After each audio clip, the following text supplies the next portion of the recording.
Welcome friends. In this video, we'll study about 20th Constitutional Amendment Act 1966. Indian constitution का 20th amendment act 1966 में introduce किया गया। इस amendment से article 233 के क्लॉज ए को इंसर्ट किया गया। 20th अमेंडमेंट का मेन पर्पस था डिस्ट्रिक्ट जजेस के अपॉइंटमेंट्स, पोस्टिंग्स, प्रमोशंस और ट्रांसफर्स को वैलिडेट करना, जो पहले कुछ टेक्निकल इश्यूज की वजह से अनकॉन्स्टिट्यूशनल डिक्लेयर कर दिए गए थे। इस अमेंडमेंट को समझने से पहले आर्टिकल 233 को देखते हैं। आर्टिकल 233 डिस्ट्रिक्ट जजेस के अपॉइंटमेंट से रिलेटेड है। आर्टिकल 233 के अकॉर्डिंग डिस्ट्रिक्ट जजेस का अपॉइंटमेंट गवर्नर करते हैं, वो भी हाई कोर्ट से कंसल्टेशन करने के बाद। इसके साथ ही डिस्ट्रिक्ट जजेस का अपॉइंटमेंट ऐसे भी किया जा सकता है, लेट से अगर कोई पर्सन जुडिशियल सर्विस में नहीं है, यानी वो जज नहीं है, पर वो 7 साल से एडवोकेट या प्लीडर है और उस पर्सन को हाई कोर्ट ने गवर्नर को रिकमेंड किया है, तब भी वह पर्सन डिस्ट्रिक्ट जज बन सकता है। उत्तर प्रदेश और कुछ और स्टेट्स में डिस्ट्रिक्ट जजेस की अपॉइंटमेंट्स को सुप्रीम कोर्ट के जजमेंट के बेसिस पर इलीगल डिक्लेयर कर दिया गया था, क्योंकि वो अपॉइंटमेंट्स आर्टिकल 233 के अकॉर्डिंग नहीं थी। सुप्रीम कोर्ट ने ये डिक्लेयर किया कि स्टेट के पास डिस्ट्रिक्ट कोर्ट जजेस को अपॉइंट करने का पावर नहीं है, और स्टेट ने डिस्ट्रिक्ट कोर्ट जजेस का ट्रांसफर किस बेसिस पर किया है, क्योंकि आर्टिकल 233 में ऐसा कोई प्रोविजन नहीं है और ना ही आर्टिकल 235 में है। हालांकि आर्टिकल 235 में जजेस के ट्रांसफर का प्रोविजन है, पर वो हाई कोर्ट जजेस के ट्रांसफर का है,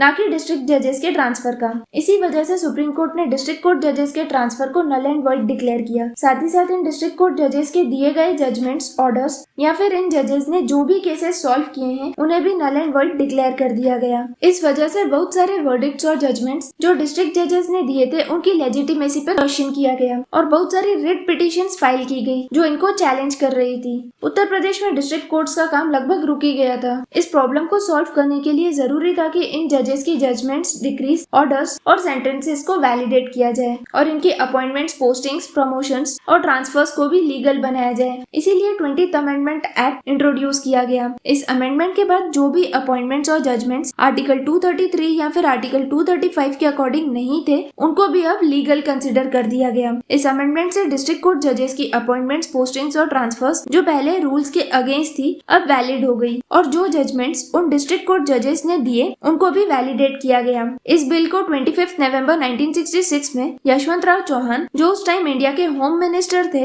ने लोकसभा में इंट्रोड्यूस किया था। दोनों हाउसेस से पास होने के बाद दिसंबर 1966 में इस बिल को प्रेसिडेंट डॉक्टर जाकिर हुसैन का अप्रूवल भी मिल गया। So to conclude, 20th amendment act ने डिस्ट्रिक्ट जजेस की अपॉइंटमेंट्स, उनके ट्रांसफर्स और उनके जजमेंट्स को लीगल स्टेटस दिया, चाहे वो आर्टिकल 233 या आर्टिकल 235 के प्रोविजंस के अकॉर्डिंग नहीं हुए हों। इस अमेंडमेंट के थ्रू जुडिशियरी को स्टेबल और इफेक्टिव बनाने की कोशिश की गई।